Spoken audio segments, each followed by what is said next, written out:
कि यहाँ अंश की मौत स्कूल में वो पढ़ने के लिए गया और फिर स्कूल में उसकी तबीयत ख़राब होती है। जहाँ स्कूल में जब किसी बच्चे की तबीयत ख़राब होती है तो सबसे पहले उसके इलाज के लिए डॉक्टरों से लेकर जाना था। स्कूल में तो जहाँ बस है, स्कूल में बस भी चल रही है और हर टीचर के पास अपनी अपनी सुविधा गाड़ी होती है। तो ऐसे में अगर किसी बच्चे का तबीयत ख़राब होता तो सबसे पहले उसे इलाज के लिए किसी डॉक्टर के पास ले जाना चाहिए। अगर ये भी नहीं कर सकते तो कम से कम उसके माता पिता को जानकारी दे दो कि आपका बच्चा स्कूल में पढ़ने आया था, वो उसकी तबीयत ख़राब है, आप ले जाकर कहीं इलाज करवाओ। लेकिन यहाँ पर कोई काम स्कूल के द्वारा नहीं किया गया, बल्कि उल्टा उसे जब छुट्टी हुई तो स्कूल के बस में उसे बैठा दिया गया और गांव से कुछ दूरी पर ही इसको छोड़ दिया गया, जहां वो तड़प रहा था। बताया तड़पता हुआ अपने घर आया और वहां उसकी मौत हुई। तो इसमें सबसे बड़ी गलती स्कूल की है। स्कूल के जो टीचर्स हैं, जो प्रबंधक हैं, जो भी वहाँ के अध्यापक प्रधानाध्यापक हैं, उनकी गलती है। कोई बच्चा स्कूल में अगर परेशान होता है, बीमार होता है तो उसको इलाज कराने की जिम्मेदारी उनकी होती है। हालांकि इलाज में जो पैसे लगते हैं वो पीड़ित परिवार या परिवार से ले लेते हैं, लेकिन कम से कम बच्चे को अगर बीमार था तो वो हॉस्पिटल या डॉक्टर से दिखाना था या घर वालों को बता देना था, मगर कुछ नहीं हुआ। इसके बाद जो है परिवार ने उस बच्चे के शव को ले जाकर जो नदी है वहाँ पर ले जाकर दफन कर दिया गया।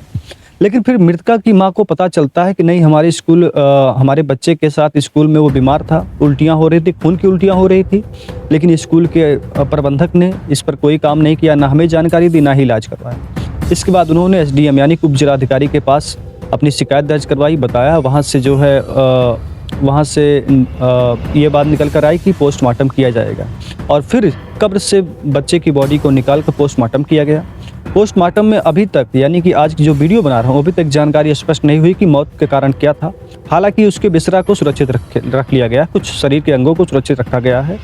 पूरे मामले में अब क्या हुआ है कि मालीपुर थाना क्षेत्र के आसानदपुर बरौली गांव में 9 वर्षीय छात्र अंश की संदिग्ध परिस्थितियों में मौत हुई। मौत के मामले में गुरुवार सुबह 11 बजे शव को कब्र से वापस निकालकर पोस्टमार्टम के लिए भेजा गया। यह कार्रवाई कड़ी सुरक्षा और व्यवस्था पर नायब तहसीलदार अमरनाथ की मौजूदगी में की गई। मृतक अंश जो दृष्टिबाधित दंपति हीरालाल और शशिकला का इकलौता बेटा था। यसो मालीपुर स्वतंत्र कुमार मौर्य ने बताया कि स्कूल प्रबंधक के विरुद्ध धारा 106(1) के तहत मुकदमा दर्ज किया गया है। समाजवादी पार्टी के वरिष्ठ नेता भी इसमें परिवार से मुलाकात की और अपनी सद्भावना जताई। लेकिन सबसे बड़ा सवाल ये है कि सिर्फ ये एक विद्यालय का मामला नहीं है। अभी हमने कल एक वीडियो डाला था, उसमें बताया गया था कि 2 पैकेट जो दूध की पैकेट आती है, मुझे लगता है कि आधा किलो का या आधा लीटर का 2 पैकेट था, उसको फाड़कर एक बाल्टी पानी थी उसमें डाला ताकि वो 1 बाल्टी दूध बन जाए। 2 पैकेट दूध फाड़ के एक बाल्टी में डाल दोगे, पानी बाल्टी में लगभग मुझे लगता है 8 से 10 लीटर रहा होगा, तो वो पूरा दूध बन जाता है और वही दूध फिर पूरे स्कूल के बच्चों को पिलाया जाए। सबसे बड़ा सवाल ये है कि सरकार लगातार पुराने मंदिरों को, पुराने संस्थानों को खोज के नया निर्माण कायाकल्प कर रही है, लेकिन जबकि सबसे ज़रूरी जो हमारा है शिक्षा विभाग या जो हमारा अधिकार है शिक्षा, और ये जो इलाज का माध्यम है हॉस्पिटल, ये जो सरकारी संस्थान, इस पर सरकार क्यों नहीं ध्यान देती। अभी आप देखेंगे कि कई विद्यालयों में आज जो खाना बनता है, भोजन जो बनता है सरकारी विद्यालय में, वहाँ किस तरह की व्यवस्था है और कैसे खाना बनाया जाता है।